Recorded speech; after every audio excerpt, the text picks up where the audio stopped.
Halo teman-teman semua, selamat datang di channel ini. Terima kasih sudah mampir, kalian luar biasa. Di sini kita akan belajar, terinspirasi, dan tentu saja bersenang-senang bareng. Jadi, pastikan kalian duduk nyaman, nyalakan notifikasi, dan siap-siap untuk perjalanan seru yang penuh wawasan dan semangat positif. Yuk kita mulai.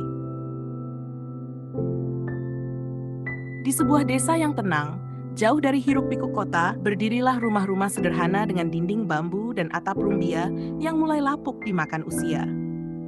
Desa itu dikelilingi sawah luas yang hijau di musim hujan dan menguning keemasan saat panen tiba. Suasana desa selalu penuh dengan kesibukan, suara cangkul yang menghantam tanah, tawa anak-anak yang berlarian di jalan setapak, dan bau kayu bakar dari dapur-dapur sederhana. Namun, di antara derap langkah orang-orang yang bekerja keras untuk hidup, ada seorang pemuda yang berbeda. Ia tidak dikenal karena tenaganya di ladang, tidak pula dihormati karena kepintarannya. Ia lebih dikenal karena kebiasaannya duduk diam di bawah pohon besar dekat sungai, membiarkan pikirannya terbang jauh melampaui batas kenyataan. Setiap pagi ketika ayam berkokok memanggil dunia untuk bangun, para petani segera menuju sawah dengan semangat. Sementara ia justru berguling malas di atas tikar usang. Pandangannya menembus atap bambu yang penuh lubang, seolah membayangkan langit-langit rumah mewah berlapis lampu kristal. Ia tersenyum sendiri, seakan telah memiliki segalanya, padahal di sisinya hanya ada panci kosong dan baju lusuh yang tak pernah berganti. Orang-orang di desanya sering memperhatikannya. Ada yang menggelengkan kepala dengan rasa iba, ada pula yang mencibir. Sebab sementara mereka berjuang dengan keringat dan kerja keras, pemuda itu memilih untuk hidup dalam dunia yang hanya ada di kepalanya. Dunia penuh istana megah, pakaian indah, makanan berlimpah, dan kekayaan yang tak terbatas. Hari demi hari ia jalani dengan cara yang sama. Duduk termenung di tepi sawah, memandangi hamparan hijau yang bergoyang tertiup angin. Tetapi di balik matanya, sawah itu berubah menjadi taman indah miliknya. Angin yang berhembus ia bayangkan sebagai penanda kebebasan. Ia melihat dirinya duduk di kursi empuk, mengenakan pakaian mahal, dan dihormati banyak orang. Namun kenyataan selalu hadir seperti bayangan yang tak bisa dihindari. Perutnya sering lapar karena tidak ada makanan cukup. Rumahnya semakin rapuh, dindingnya miring seakan siap roboh kapan saja. Sementara tetangga-tetangganya mulai menata hidup mereka. Ada yang berhasil memanen padi cukup banyak, ada pula yang membuka usaha kecil di pasar. Anak-anak di sekitar sudah mulai sekolah, membawa buku-buku di tangan, sedangkan ia masih berkhayal tanpa arah. Semua orang di desa tahu ia bukanlah pemuda yang bodoh. Ia hanya terlalu nyaman dengan mimpinya. Terlalu larut dalam angan, hingga lupa menapakkan kaki di tanah nyata. Maka lahirlah sebuah julukan yang melekat pada dirinya, Sang Pemimpi. Sebuah sebutan yang terdengar indah, tetapi sesungguhnya penuh sindiran. Tahun demi tahun bergulir, dan ia masih saja sama. Saat musim panen tiba, ia hanya berdiri di pinggir jalan, menatap orang-orang membawa hasil bumi mereka. Saat malam datang, ia kembali berbaring, menutup mata, lalu berlayar dalam mimpi-mimpi indah yang tak pernah menjadi kenyataan. Babak hidupnya yang pertama hanyalah sebuah lingkaran, mimpi yang terlalu tinggi, tanpa usaha, tanpa gerak, hanya bayangan yang semakin jauh dari kenyataan. Dan perlahan, dunia di sekitarnya mulai bergerak meninggalkannya, sementara ia tetap berdiri di tempat yang sama, terikat dalam khayalan yang ia anggap sebagai hidup. Waktu tidak pernah berhenti, dan desa itu perlahan beranjak menuju perubahan. Jalanan yang dulunya penuh lumpur setiap kali hujan turun, kini sudah dipadatkan batu-batu kecil. Rumah-rumah bambu yang dulu berdiri ringkih satu persatu diganti dengan bangunan bata sederhana, lebih kokoh dan tampak modern.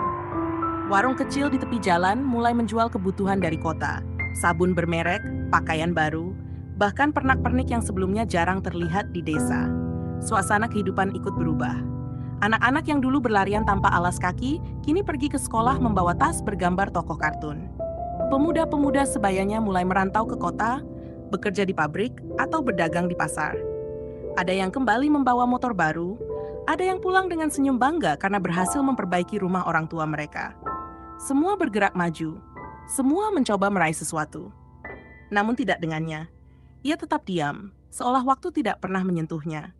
Ia masih menjalani hari-harinya dengan cara lama. Bangun terlambat, duduk di teras rumah menatap kosong ke arah jalan desa, lalu bermimpi bahwa suatu hari ia akan menjadi kaya raya. Perbedaannya, kini ia tidak lagi sekadar terlihat malas, ia benar-benar tertinggal. Teman-temannya yang dulu sering bermain dengannya, kini jarang terlihat. Mereka sibuk dengan kehidupan masing-masing. Sebagian sudah menikah, sebagian lainnya sibuk bekerja.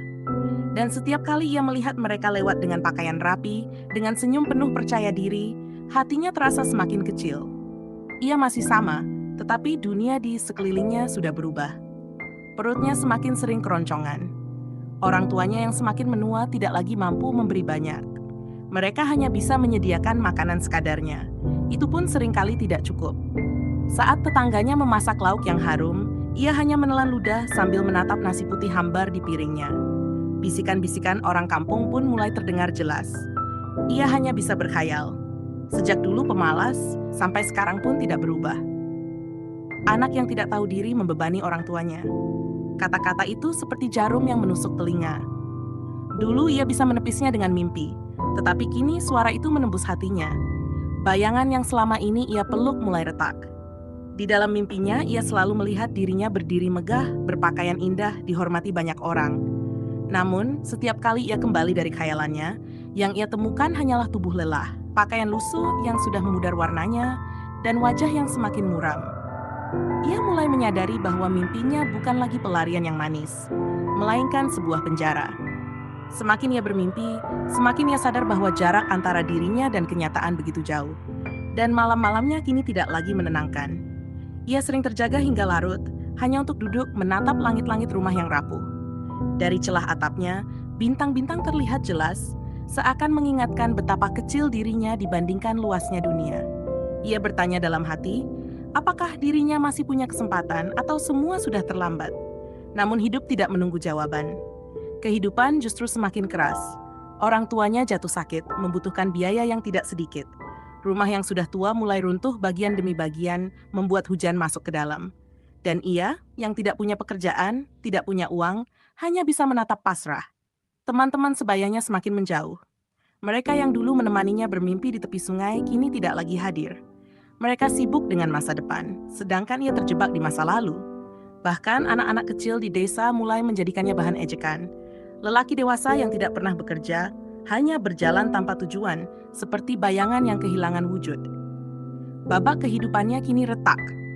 Khayalan yang dulu ia bangun dengan penuh gairah kini runtuh berkeping-keping. Ia tidak lagi menemukan kebahagiaan dalam mimpi. Yang tersisa hanyalah kenyataan pahit. Ia miskin, ia tertinggal, dan ia semakin sendirian. Dan di suatu malam yang sepi, ia kembali duduk di tepi sungai tempat ia biasa melamun sejak muda. Airnya tetap mengalir, memantulkan cahaya bulan yang dingin. Tetapi kali ini, ia tidak lagi merasa damai. Yang ia rasakan hanyalah hampa yang menyesakkan dada. Untuk pertama kalinya, ia menatap bayangan dirinya di permukaan air. Namun, bayangan itu bukanlah sosok yang agung, melainkan wajah lelah seorang lelaki yang hidupnya tidak pernah bergerak maju. Ia tersenyum getir, lalu menunduk. Bayangannya pecah oleh riak air, sama seperti mimpinya yang perlahan-lahan hancur. Dan di dalam hati kecilnya ia mulai bertanya, apakah semua ini adalah takdir, ataukah hasil dari pilihannya sendiri? Namun, apapun jawabannya, satu hal sudah jelas. Ia kini sedang berdiri di atas jalan yang retak, dan setiap langkah hanya membawanya semakin dekat pada kehancuran. Hari-hari berjalan semakin berat. Langkah hidup sang pemimpi tak lagi hanya tertinggal, tetapi benar-benar terperosok dalam jurang. Orang tuanya yang dulu menjadi sandaran kini semakin renta. Penyakit datang silih berganti, menggerogoti tubuh mereka yang lemah. Biaya berobat semakin tinggi, tetapi ia tidak memiliki apapun untuk membantu. Ia hanya bisa menatap wajah mereka yang pucat, menunduk dalam rasa bersalah yang menyesakkan. Desa yang dulu sederhana kini makin ramai dengan kehidupan. Jalan aspal baru membelah kampung, suara mesin motor terdengar hampir setiap hari. Warung-warung berkembang menjadi toko kecil, bahkan ada yang sudah menjual barang-barang modern dari kota. Namun ia, lelaki yang dahulu penuh mimpi, justru semakin tertinggal jauh. Ia berjalan di antara keramaian dengan pakaian lusuh, langkah gontai, dan wajah muram. Anak-anak muda yang dulu seusia dengannya, kini sudah berumah tangga, memiliki pekerjaan tetap.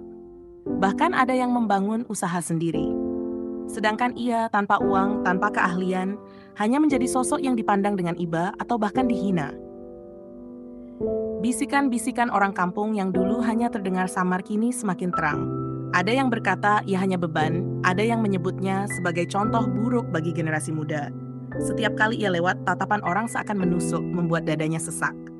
Ia mencoba menutup telinga, tetapi bisikan itu berubah menjadi teriakan dalam pikirannya sendiri.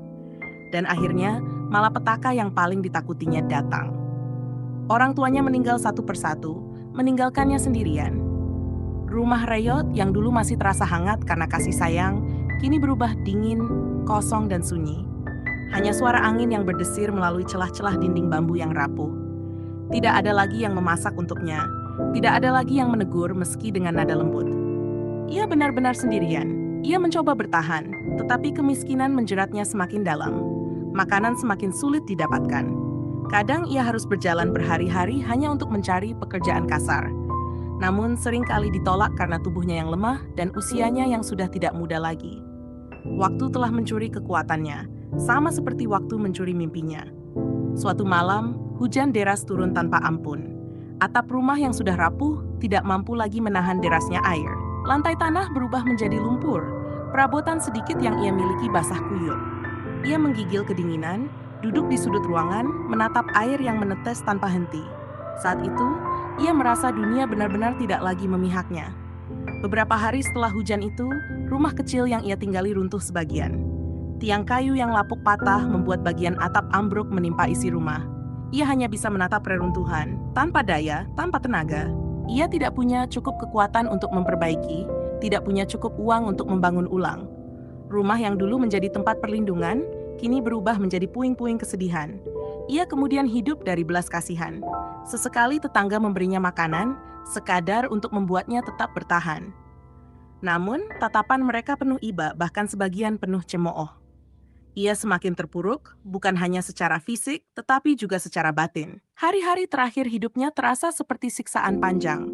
Tubuhnya semakin lemah, wajahnya semakin tirus, dan langkahnya semakin lambat. Orang-orang di desa hampir melupakannya, hanya mengingatnya sebagai sosok gagal yang pernah hidup di tengah mereka. Ia yang dulu penuh mimpi, kini hanya menjadi bayangan samar, berjalan tanpa arah, hingga akhirnya terhempas dalam kesunyian. Dan pada suatu pagi yang dingin, ia ditemukan tergeletak di tepi sungai, tempat ia dulu sering melamun. Tubuhnya kaku, wajahnya pucat, dan matanya tertutup rapat. Sungai itu masih mengalir seperti dulu, tetapi kali ini tidak lagi memantulkan bayangan sang pemimpi. Bayangan itu telah hilang, lenyap bersama raganya yang tak berdaya. Begitulah akhir kisahnya. Lelaki miskin yang hanya hidup dengan khayalan, namun tidak pernah berusaha meraih kenyataan. Ia berharap pada mimpi, tetapi lupa melangkah. Ia menunggu keajaiban, tetapi lupa bahwa hidup adalah tentang bergerak. Pada akhirnya, ia tidak hanya kehilangan mimpi, tetapi juga hidup itu sendiri. Pesan inspiratif?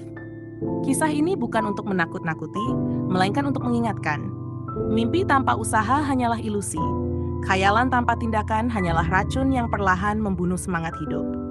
Kita boleh bermimpi setinggi langit, tetapi jangan pernah lupa menapakkan kaki di bumi. Karena pada akhirnya, yang menentukan apakah kita akan berdiri tegak atau jatuh terpuruk bukanlah besarnya mimpi kita, melainkan keberanian kita untuk melangkah. Jangan biarkan dirimu berakhir seperti sang pemimpi, hidup miskin dalam kenyataan dan mati bersama khayalan. Terima kasih sudah nonton sampai akhir, teman-teman. Semoga apa yang aku bagikan hari ini bisa memberi semangat dan inspirasi buat kalian semua. Jangan lupa like, komen, dan share kalau kalian suka videonya.